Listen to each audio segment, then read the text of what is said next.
Hi hello welcome to the Madurai SK channel. இன்றைக்கி நம்ம சேனலில் என்ன பார்க்க போகிறோம்னு பார்த்தீங்கன்னா, சிக்கன் தம் பிரியாணி செய்வது எப்படின்னு பார்க்க போகிறோம். வாங்க வீடியோக்குள்ளே போகலாம். அதுக்கு ஃபஸ்ட்டு ஒரு பாத்திரம் வச்சுக்கோங்க. பாத்திரத்தில் பார்த்திங்கன்னா அது காயவும் எண்ணெய் ஊற்றிக்கலாம். எண்ணெய் ஊற்றிட்டு சோம்பு, பட்டை, கிராம், கசகசா, அதுக்கப்புறம் பார்த்திங்கன்னா பெரிய வெங்காயம் போட்டுக்கலாம். பெரிய வெங்காயம் போட்டு தக்காளி, பச்சை மிளகா இதெல்லாம் போட்டு நல்லா கிளறி விட்டுக்கோங்க. அது பார்த்திங்கன்னா நல்லா வதங்கவும். பார்த்திங்கன்னா நாங்கள் சிக்கன் பார்த்திங்கன்னா எடுத்து வச்சுருக்கோம். அதுக்கப்புறம் நாங்கள் பொரிக்கிறதுக்கு தனியாக எடுத்து வச்சுருக்கோம். அதுக்கப்புறம் மட்டன் வாங்கி வச்சுருக்கோம். அதுக்கப்புறம் பார்த்திங்கன்னா உங்களுக்கு தேவையான அளவு இஞ்சி பூண்டு பேஸ்ட்டு அரைச்சி வச்சுக்கோங்க. நாங்கள் வந்து தேவையான அளவு அரைச்சி வச்சுருக்கோம். அதையும் பார்த்திங்கன்னா நல்லா போட்டுக்கலாம். போட்டுட்டு அதுக்கப்புறம் அதையும் பார்த்திங்கன்னா நல்லா கிளறி விட்டுக்கோங்க. லைட்டாக கிளறினதுக்கப்புறம் பார்த்திங்கன்னா நம்ம சேனலில் பார்த்திங்கன்னா சப்ஸ்கிரைப் பண்ணாதவங்க நல்லா சப்ஸ்கிரைப் பண்ணி வச்சுக்கோங்க. அதுக்கப்புறம் பார்த்திங்கன்னா நம்ம வந்து பிரியாணி மசாலா பார்த்திங்கன்னா தேவையான அளவு நம்ம போட்டுக்கிறோம். எங்களுக்கு நாங்கள் பார்த்திங்கன்னா 2 ஸ்பூன் போட்டிருக்கோம். உங்களுக்கு தேவையான அளவு நீங்கள் போட்டுக்கோங்க. அதுக்கப்புறம் அதையும் நல்லா கிளறி விட்டுட்டு அதுக்கப்புறம் பார்த்திங்கன்னா சில்லி பவுடர் போட்டுக்கலாம். உங்களுக்கு தேவையான காரத்துக்கு ஏற்ற மாதிரி போட்டுக்கோங்க. எங்களுக்கு காரத்துக்கு ஏற்ற மாதிரி நாங்கள் போட்டிருக்கோம். நாங்கள் கொஞ்சமாக போட்டிருக்கோம். நீங்கள் எவ்வளோ வேணாலும் போட்டுக்கலாம். அதுக்கப்புறம் பார்த்திங்கன்னா கரம் மசாலா கொஞ்சம் எவ்வளோ வேணுமோ அவ்வளோ போட்டுக்கலாம். அதையும் பார்த்திங்கன்னா போட்டுட்டு நல்லா மிக்ஸ் பண்ணிக்கோங்க. அதையும் மிக்ஸ் பண்ணிக்கோங்க நல்லா. இப்போ பார்த்திங்கன்னா நல்லா மிக்ஸ் ஆகட்டும். நல்லா மிக்ஸ் ஆகவும் பார்த்திங்கன்னா இப்போ நம்ம தயிர் எடுத்து வச்சுருக்கோம். ஒரு பாக்கெட் தயிர் எடுத்து வச்சுருக்கோம்.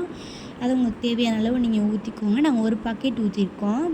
எதுக்கு நம்ம தயிர் ஊற்றுறோன்னு பார்த்திங்கன்னா நம்ம அரிசி வந்து நல்லா வந்து ஒன்றோடு ஒன்று ஒட்டாமல் நல்லா பொல்லுன்னு வரும். அதுக்காக தான் பார்த்திங்கன்னா நம்ம தயிர் ஊற்றுறோம். இப்போ பார்த்திங்கன்னா நல்லா கிண்டியாச்சு. ரைட்டாக கிண்டிட்டு பார்த்திங்கன்னா நம்ம சிக்கனை பார்த்திங்கன்னா போட்டுடலாம். அதையும் பார்த்திங்கன்னா இப்போ போட்டாச்சு. போட்டு நல்லா கிண்டிக்கோங்க. கிண்டிட்டு லைட்டாக கிண்டி விட்டுக்கோங்க. கிண்டி விட்டுட்டு பார்த்திங்கன்னா நம்ம உப்பு போட்டுக்கிறோம். உப்பையும் போட்டு லைட்டாக கிண்டி விட்டுக்கோங்க. உப்பு போட்டதும் அதுக்கப்புறம் பார்த்திங்கன்னா அடுத்து அரிசி பார்த்திங்கன்னா ஊற வச்சுருக்கோம். அரிசி கழுவி வச்சு ஃபஸ்ட்டு கழுவுன தண்ணியை பார்த்திங்கன்னா கீழே ஊற்றிடுங்க. செகண்டு கழுவுன தண்ணியை பார்த்திங்கன்னா ஊற்றிக்கோங்க. அரிசி பார்த்திங்கன்னா நம்ம வந்து 1 கப் அரிசிக்கு 1.5 கப் தண்ணி ஊற்றணும். நாங்கள் அதுக்கு தேவையான அளவு நாங்கள் ஊற்றிருக்கோம். நீங்கள் எவ்வளோ அரிசி போடுறீங்களோ அதளவு தண்ணி ஊற்றிக்கோங்க. உப்பு பார்த்திங்கன்னா கரெக்டாக இருக்கான்னு இப்போவே செக் பண்ணிக்கோங்க. செக் பண்ணிவிட்டு மூடி வச்சுருங்க. அது கொதிக்கவும் பார்த்திங்கன்னா அது நல்லா கொதிக்கணும். கொதித்ததுக்கப்புறமா நம்ம வந்து அரிசியை பார்த்திங்கன்னா போட்டுக்கலாம். அரிசியை இப்போ பார்த்திங்கன்னா போட்டு விட்டுக்கோம். நல்லா பார்த்திங்கன்னா சுற்றி போட்டு விட்டுக்கோங்க. நல்லா பார்த்திங்கன்னா மசாலாவோட ஒன்றோட ஒன்று அரிசி பார்த்திங்கன்னா ஒட்டணும். ஒட்டினா தான் பார்த்திங்கன்னா கரெக்டாக இருக்கும். பார்த்திங்கன்னா அரிசியை போட்டாச்சு. ஓகே, இப்போ நம்ம அரிசியை போட்டுட்டோம். பார்த்திங்கன்னா நல்லா கொதிக்கட்டும்.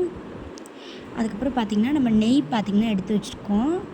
நெய் அதையும் ஊற்றிக்கலாம். நம்ம நெய் ஊற்றியாச்சு. இப்போ அது நெய்யையும் நம்ம ஊற்றிட்டோம். ஊற்றினதுக்கப்புறம் அதையும் பார்த்திங்கன்னா நம்ம நெய் ஊற்றிட்டோம். நம்ம வந்து 1 பாக்கெட் நெய் ஊற்றிருக்கோம். நீங்கள் வந்து கொஞ்சமாக பண்ணுறீங்கன்னா கொஞ்சமாக ஊற்றிக்கலாம். நாங்கள் வந்து நிறையா பண்ணுறதுனால கொஞ்சம் நிறையாவே நெய் எல்லாமே சேர்த்துருக்கோம். ஓகே, இப்போ நம்ம நெய்யும் ஊற்றியாச்சு. லெமன் புழிஞ்சு விட்டுக்கலாம். லெமன் உங்களுக்கு வேணுன்னா புழிஞ்சிக்கலாம், இல்லைனா வேணும்னா விட்டுடலாம். ஓகே, ஸ்கிப் பண்ணிக்கோங்க வேணுன்னா லெமனை. ஓகே, இதே பார்த்திங்கன்னா நல்லா மிக்ஸ் பண்ணிக்கோங்க. இந்த இது பார்த்திங்கன்னா சாதத்தோடு இந்த மசாலாலாம் ஒட்டுற வரைக்கும் நம்ம நல்லா மிக்ஸ் பண்ணிக்கலாம். அடுத்து உப்பு கரெக்டாக இருக்கான்னு ஒரு கல் உப்பு பார்த்திங்கன்னா தூக்கலாக இருக்கணும். அப்போ தான் கரெக்டாக இருக்கும். பார்த்திங்கன்னா மூடி வச்சு கொஞ்சம் பார்த்திங்கன்னா கரெக்டான அந்த அரிசி பார்த்திங்கன்னா கொஞ்சம் இதாக வர வரைக்கும் நம்ம பார்த்திங்கன்னா இது பண்ணிக்கணும், வேக விட்டுக்கணும். அப்போ தான் பார்த்திங்கன்னா அதுக்கப்புறமா நம்ம தம் போட்டுக்கலாம். ஃபஸ்ட்டு பார்த்திங்கன்னா நல்லா இதாகிடுச்சு. ஒன்றோட ஒன்று மசாலாலாம் அப்படியே சேர்ந்து இந்த அரிசி கொஞ்சமாக லைட்டாக வேகட்டும். பார்த்திங்கன்னா லைட்டாக வெந்துருச்சு.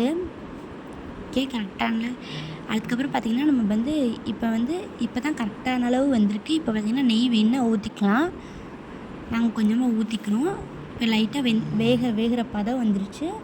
இப்போ பார்த்திங்கன்னா நம்ம தம் போட்டுக்கலாம். தோசைக்கல் அதுக்கு மேலே நம்ம இது பார்த்திங்கன்னா பிரியாணி அதுக்கு மேலே வெயிட் ஏதாச்சும் வேணால் வச்சுக்கோங்க. வச்சாச்சு. அவ்வளோதான். பார்த்திங்கன்னா நம்ம தம் போட்டாச்சு. அவ்வளோதான் ஃப்ரெண்ட்ஸ், நம்மளோட தம் பிரியாணி ரெடி ஆயிடுச்சு. இதுக்கப்புறம் அவ்வளோதான், நம்ம பிரியாணி ரெடி ஆயிடுச்சு. வாங்க சாப்பிட்லாம். நம்ம பார்த்திங்கன்னா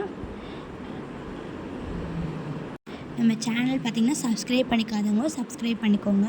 பார்த்திங்கன்னா கொத்தமல்லி நம்ம தூவிக்கிட்டோம். கொத்தமல்லியும் தூவியாச்சு. இப்போ பார்த்திங்கன்னா தம் பிரியாணி அவ்வளோதான், ரெடி ஆயிடுச்சு. அப்புறம் நம்ம வந்து சாப்பிட ஆரம்பிச்சிடலாம். சாப்பிட ஆரம்பிச்சிடலாம். பார்த்திங்கன்னா நம்ம பிரியாணியை வச்சாச்சு. நாங்கள் சிக்கன் 65 பார்த்திங்கன்னா ரெடி பண்ணியிருக்கோம். அதுக்கப்புறம் எல்லாமே ரெடி பண்ணியிருக்கோம். சிக்கன் 65 செய்வது எப்படிங்கிறத அடுத்த வீடியோவில் போடுவோம். கண்டிப்பாக அடுத்த வீடியோவில் பாருங்கள். அது பார்த்திங்கன்னா மட்டன் குழம்பு அதெல்லாம் செஞ்சுருக்கோம். அடுத்த வீடியோவில் பார்த்திங்கன்னா மறக்காமல் பாருங்கள் ஃப்ரெண்ட்ஸ், சிக்கன் 65 செய்வது எப்படிங்கிறத. இது பார்த்திங்கன்னா அது மட்டன் குழம்பு, அதுக்கப்புறம் சிக்கன் குழம்பு இதெல்லாம் செஞ்சுருக்கோம். ஓகே, பாய்.